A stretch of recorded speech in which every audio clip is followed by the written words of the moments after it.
स्वातंत्र्यवीर सावरकर नाट्यगृहात सादर होत असलेला महिलांच्या नमनाचा कार्यक्रम म्हणजे सांस्कृतिक आणि पारंपरिकतेचा वारसा जपण्यासाठी पुढे टाकलेले एक पाऊल आहे आणि महिलांनी सादर केलेले नमन म्हणजे कलेला आणि महिलांना प्रेरणा देणारा एक मंत्रच आहे, असे उद्गार कार्यक्रमाचे प्रमुख अतिथी प्रसिद्ध उद्योजक अण्णा सामंत यांनी काढले।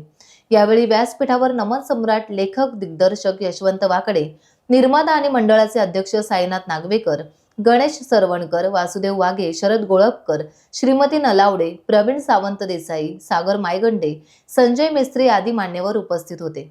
आभार संस्था संचलित माऊली महिला नमन मंडळ रत्नागिरी या मंडळाने महिलांना येथे व्यासपीठ उपस्थित करून दिले। या कार्यक्रमासाठी प्रासादिक भजन मंडळ रत्नागिरी यांचेही सहाय्य लाभले।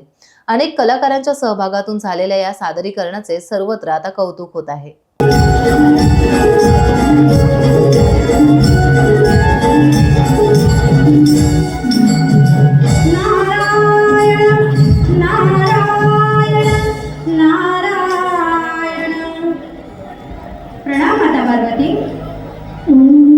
माता पार्वती ध्यानस्थ आहे। त्यांच्या तपश्चर्येला 12 वर्ष पूर्ण झाली आहेत।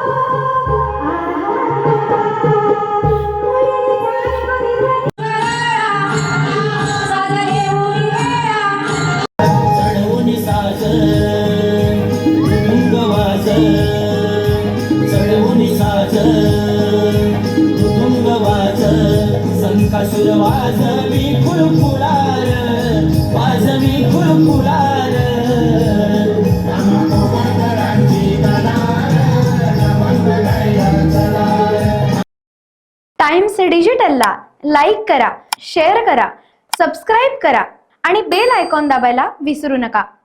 Times digital.